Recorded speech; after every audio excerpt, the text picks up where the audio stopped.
What's up, boys and girls? This is Lance White, and you are watching WGS-TV.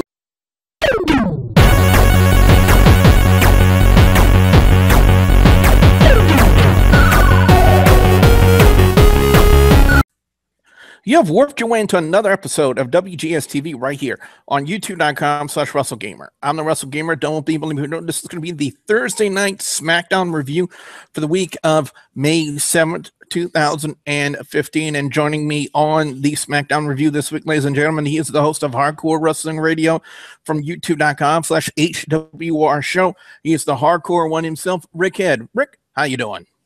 Well, I'm doing all right. I'm still working out the tweaks of this little cheap-ass webcam, so please deal with me as I'm throwing this fucking thing out the window. Well, anyway, we start off SmackDown this week with Jerry the King Lawler introing King Barrett. And one thing I've said last week, especially on the Facebook pages, that I hope that this King of the Ring does not fail as miserably as what they did with Sheamus several years ago, because what they did with Sheamus being King of the Ring was absolutely deplorable by WWE Creative. So I'm hoping that WWE Creative kind of wisens up and does a much better job, because if we can see a much better job out of the usage of the King of the Ring title in WWE, Rick, then I think that more than likely we'll start to see more and more King of the Ring tournaments again. I don't think we're going to see more and more. I think with Wade Barrett, the Bad News Barrett gimmick, or it wasn't working for a while, so I think they just kind of wanted to give him another push. You know, they kind of took the Intercontinental rush away from him because they had to give it to Daniel Bryan. Now that looks like they're taking that away from him, so they had to give him something else, and it seems like they just wanted to give that to him. So they said, hey, let's give him the King of the Ring. And is it me, or is it the past few King of the Rings? All have been from like overseas. You know, a couple of years ago, or several years ago, you had Sheamus, and now we have Wade Barrett. William Regal. William Regal, exactly. Yeah, it's kind of a trend, I guess, to say the least. But what would happen from this segment is Barrett was trying to force Jerry the King Lawler to say all hail King Barrett. Jerry the King Lawler would not do that, which would lead to Dolph Ziggler coming out, and they would have a one-on-one match, which then would devolve to Sheamus coming out, interfering and assaulting Dolph Ziggler. And Neville would come out to make the save, and lo and behold, the essence of Teddy Long is still in WWE, because we had a tag team match made. And the tag team matchup was actually really, really good. And I got to say, Rick, Neville continues to impress and impress, especially that spot he did with Sheamus on the outside, where it literally looks like he just threw himself at Sheamus. That was an unbelievable spot.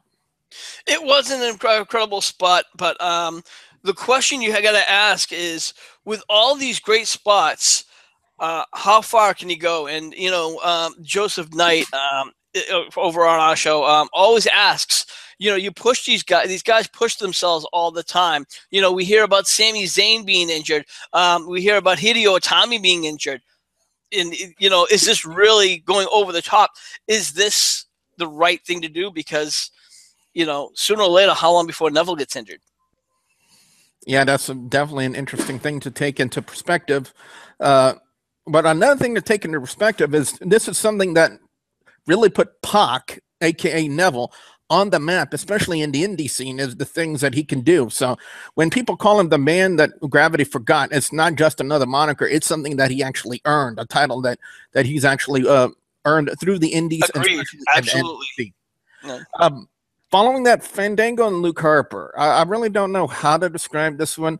You know, of course, Fandango really obsessed now that he's a face, doing the Fandangoing, and in some places it's starting to catch, especially in Canada. It looks like he was starting to catch. And Luke Harper would just absolutely dominate Fandango with the discus clothesline to pick up the win. But one thing I didn't understand, and Rick, maybe you can elaborate a little bit more on this, because following the match, Erick Rowan would come out and attack Fandango for absolutely no reason.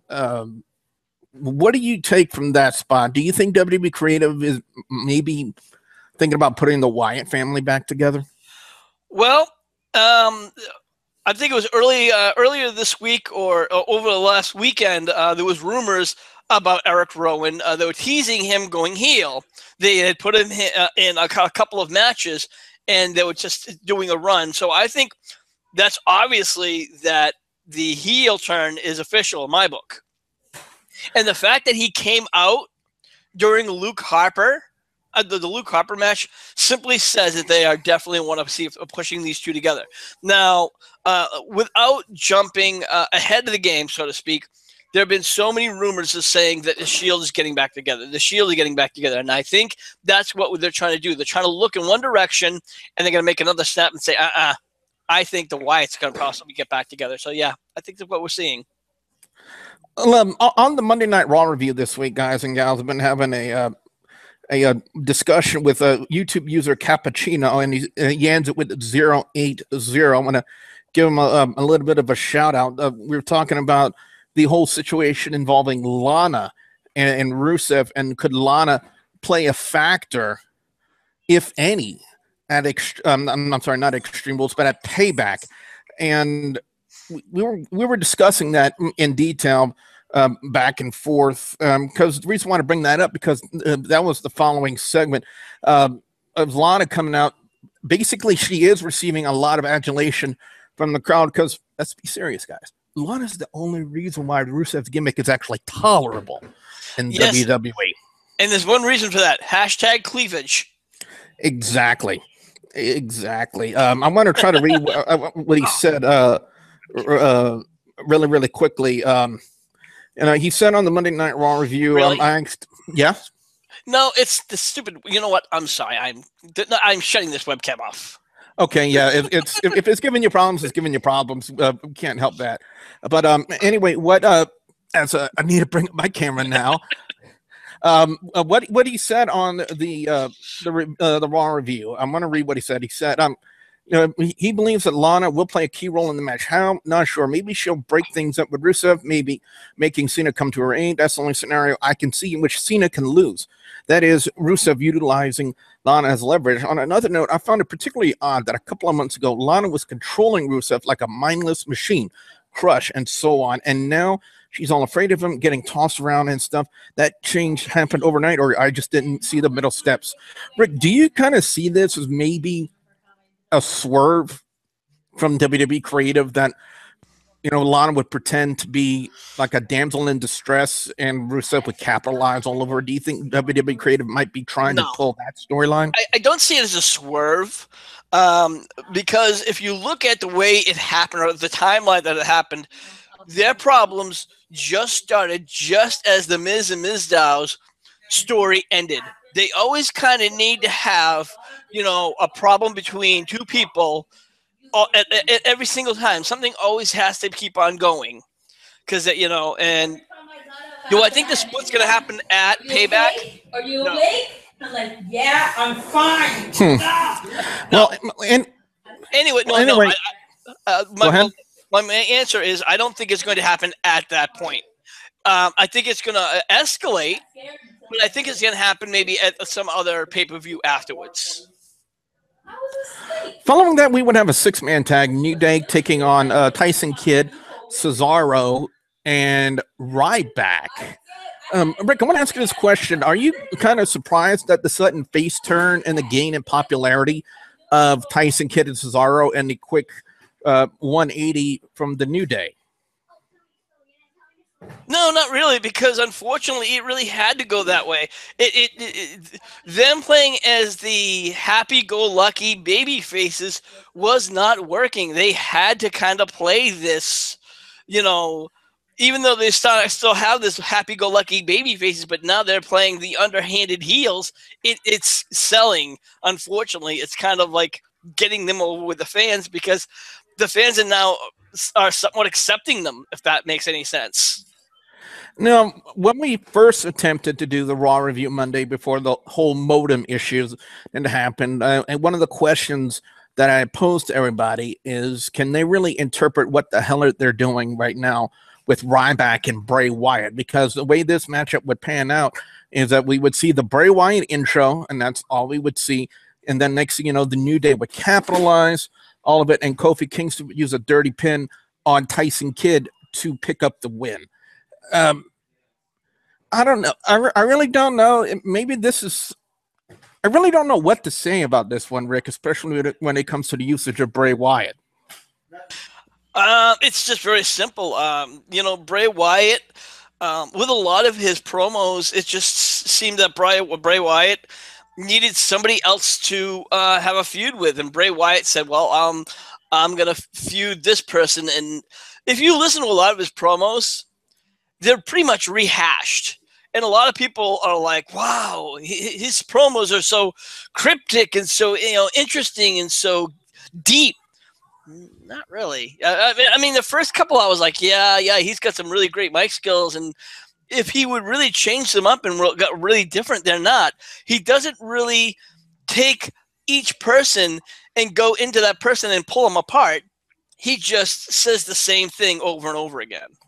Do you think it's in his delivery that's kind of captivating the casual wrestling fan when it comes to his promos? Because he's got a really good delivery and a really good presence when it comes to his character and his gimmick. Do you think that maybe that's what's playing a factor and that's what's astounding the casual wrestling fan?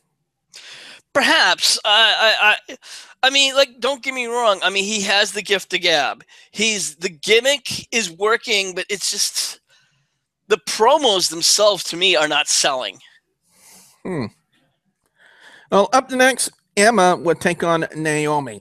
The one good thing I see about the heel turn of Naomi and the partnership of Tamina is the fact of the matter that I've been saying for a long time, we need good in-ring female talent.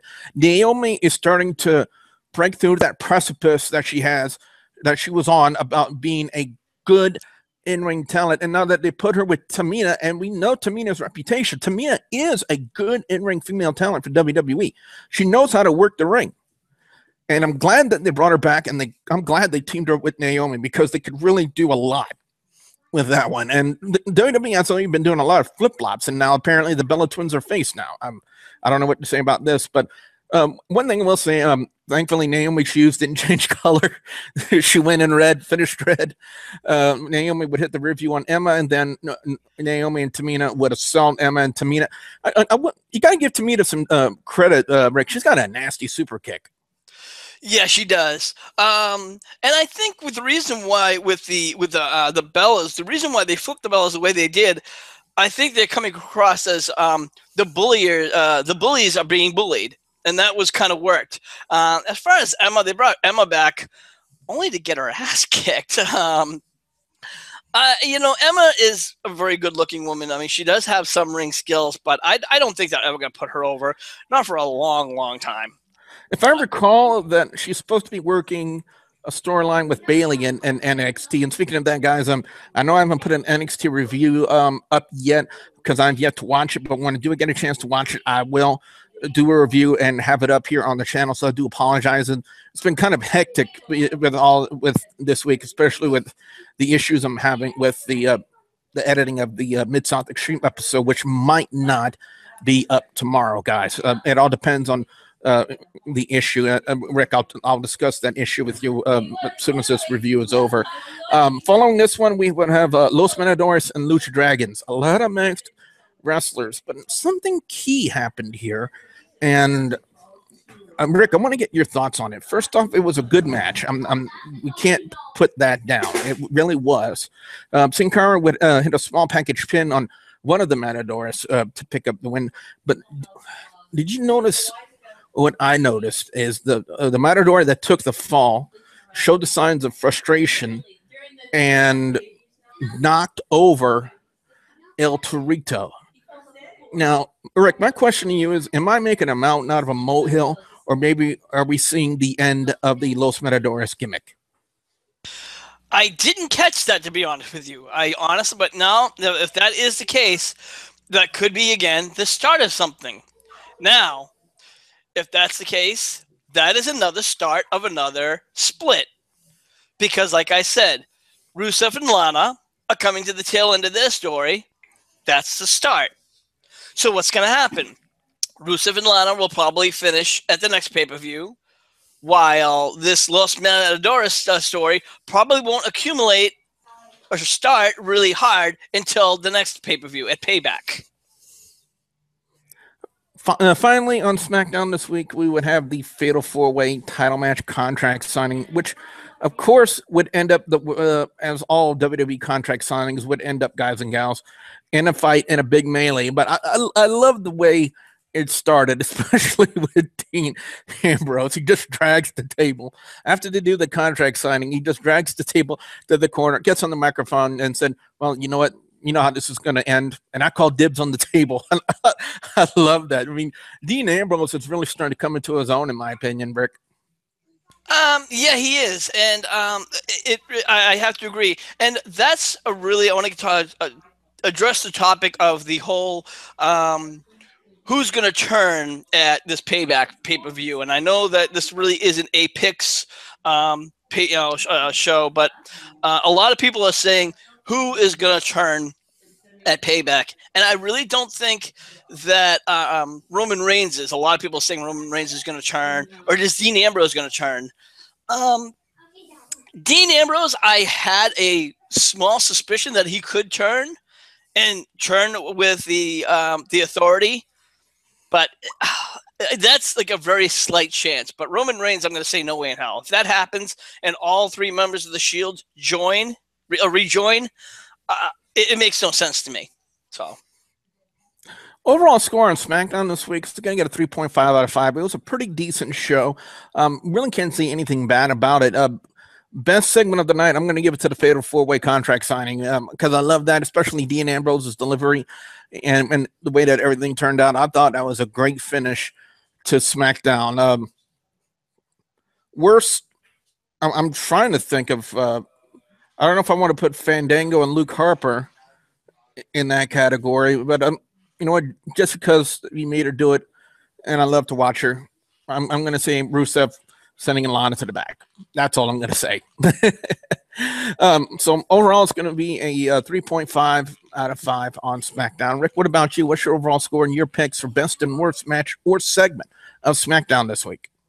Well, you know what? I'm going to be honest with you. When SmackDown started off, it was kind of dry. It towards the end, I'd say like the last half hour, maybe, it really started to pick up. The Lucha Dragons and Los Matadores tag team match was definitely a great match. The contract signing definitely was a highlight of the night. And then when Erick Rowan came down, that was definitely an eyebrows. Definitely was interesting. So. I'd have to say Fandangoing and Luke Harper doing a Fandango. That was interesting. Worst match of the night. I'll have to give it to the Divas match. It just really, Emma. It was more of a squash match for me because I knew who was going to win. As much as I think Naomi's impressive, but I'll give it a 3.25. So what we want to know from you guys out there, the viewers and subscribers, your thoughts on SmackDown this week. What are your overall scores? What are your picks for best and worst match or segment of SmackDown this week? Definitely want to know what you guys out there have to say. Be sure you put your comments in the comment section below. Don't forget to power up that like button. Don't forget to check out WGS-TV on social media, on Facebook, Twitter, and Instagram. Rick, where can fans check you out on HWR? Of course, you can always check me out on our Facebook page. That's facebook.com/Hardcore Wrestling Radio. And please subscribe to us on youtube.com/HWR Show. And now, every Tuesday, we are live on Google Hangout at 8:30 p.m. Eastern Time. And fans, if you haven't yet, please subscribe to youtube.com/WrestleGamer for more content like this and all of my Let's Plays, which can be seen at in the annotations at the end of this video, and the links will be provided in the description box below. So with that being said, the hardcore host of Hardcore Wrestling Radio, Rick Head, I'm the Wrestle Gamer. There will be Billy Joe saying, we'll see ya at the next Warp Zone. I'll tell you one thing, this is certainly nicer than lunch at the food court. However many you'd like. Hey, wait, you can't take all of them! That's not what I meant by take however many you want. I want to show